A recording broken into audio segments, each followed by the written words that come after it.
Boxing Ego here. If you like this video, make sure you hit the like button and also subscribe to the channel and hit the bell icon on the top of your screen to get notified when the latest new content drops. Boxing Ego, I'm with the man, Sweet Hands, Caleb Plant, always dapper. Is that Memphis? Yeah, that's that Nashville. That's that Nashville. Okay. Now, Caleb Plant. Yeah. I seen the press conference. Yeah. You pulled up. Yeah. Caleb, Truax, James Gill. Break down the rematch and why'd you show up? I mean, I know Vegas is your second home. I don't really give a fuck about the rematch. I don't care who wins. But my problem is I'm tired of people casting the first stone.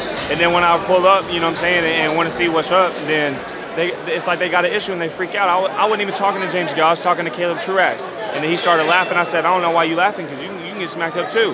And then he freaks out, going bananas, screaming, crying, face all red and stuff, like he's on his period, like he's Pms'Ing or something. You know, it's bananas. I ain't never seen somebody freak out so much because a fighter called him out. This is a fan right here. Fighters are supposed to fight good fighters. Good fighters fight good fighters, right? Okay, so if a good fighter calls out another good fighter, why would I scream and cry? That's my job, is to get called out by another good fighter and fight him and beat him. But I do that, and he goes bananas, screaming and crying. They got to carry him off the stage and stuff. Come on, man. It's disappointing, man. It's disappointing. This is fighting, man. This is kill or be killed, sink or swim. I done said this in my other interviews. Boxing is not for people who eat with a fork and a knife. Boxing is for motherfuckers who eat with their hands. I don't tuck a napkin in my shirt when I eat. And he with all that proper shit. I'm not with that, man. It's not cool. I call you out. I ain't even being crazy. I'm just saying I want to fight you and you go bananas. You that threatened? What's up with the mentality that some people don't have it, where they do subliminal shots? When I look at your social media, you call them out by their names. You say, I tag them. I want them to see it. So what makes that beast? Because I mean what I say and I say what I mean. Look, if somebody don't like me, it's okay. What I do is not for everybody. I've said this in my other interviews. Not everybody likes you, Ego. Not everyone likes you, but you don't do what you do for people who don't like it. You do what you do for people who will like it, and you do it for yourself.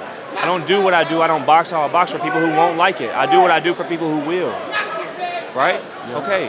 This boxing is all I've ever had. I'm passionate about this. I want this. You know what I'm saying? Going on now. We got a war on our hands. We got a war. But yeah, so I want to fight.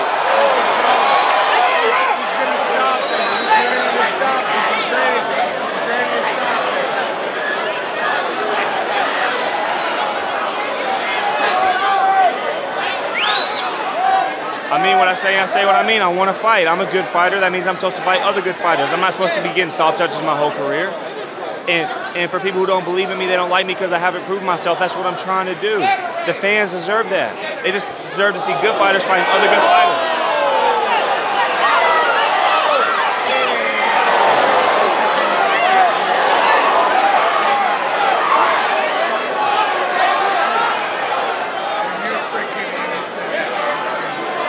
Now, we're watching the war. This is live as we're filming it.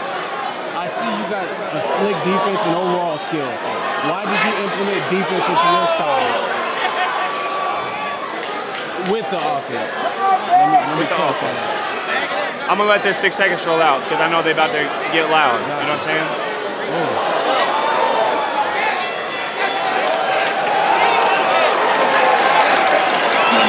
So,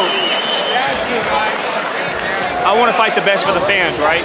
But at the same time, the fans want to see a war. But at the end of my career, when I can't spell my own name and I can't have quality time with my kids because I have brain damage, are they going to come? Are they going to come rock my kids to sleep? They going to read them a bedtime story? No.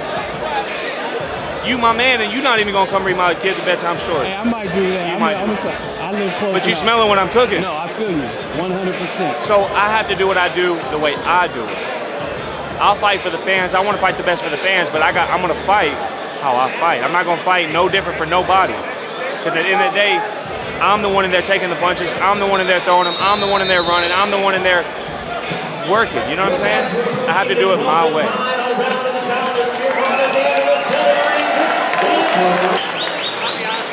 Now,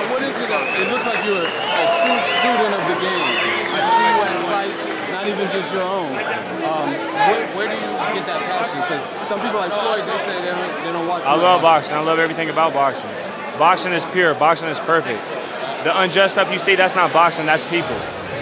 People make boxing unjust. People make boxing not fun to watch or, you know, crooked. Boxing itself is pure. Boxing is perfect. So I just love boxing, man. I love studying film. I love watching fights. I love everything about it. Now, I watched your last fight with Corky Medina. Yeah. Most people consider that, at least on paper, a step up in terms of caliber of names and whatnot, based on who he's been in there with. Yeah. Assess your performance in that fight. I thought I did great. My man, you know, he only landed 16% of his punches. He usually throws 900 plus punches. He threw like half that. What did he land? He only landed 16%. 16? Yeah, he only threw like 500 when he usually throw about 900. And that's neutralizing what he's doing. You know what I'm saying? And it just comes through practice. It comes through studying. It comes through being a student of the game. That's what we did. We went out there. We had a game plan. We executed it. Now, your division is starting to fill out. A lot of names. James Degale, Caleb Truax winner. You, David Benavidez, Roberto Zurdo Ramirez. Aside from yourself, how do you rank the other guys? Like, who's the, I guess, the different slots? I mean, I'm not really sure. I hate to speak for other people, you know what I'm saying? But at the end of the day, the 168-pound division is the hottest it's ever been. But nobody's really took the reins and really taking control of it. I've said that before. And I think there's a lot of talent, there's a lot of names, but nobody's really taking control. And, you know, that's what I want to be here to do. That's what I want. I want to do that. I want to be that guy. Now, I got to go back to this. Speaking of fighting smart, James Degale is an Olympic gold medalist, and he's put himself in kind of a do-or-die position right now. I think they're calling you. Mo's up there. Mo's right above us. He put himself in kind of a do-or-die position where a lot of people feel it's a must-win situation. Is that another reason why overall skills matter to you? Because he's fast, he has a gold medal, but he's lost to guys that some people. He's sloppy. He's fast. He may be, you know, a gold medalist, but at the end of the day, he's sloppy. That's a fact. He throws wide. He's off balance. Blue corner. He's sloppy. About to see right here. Woo! Julian.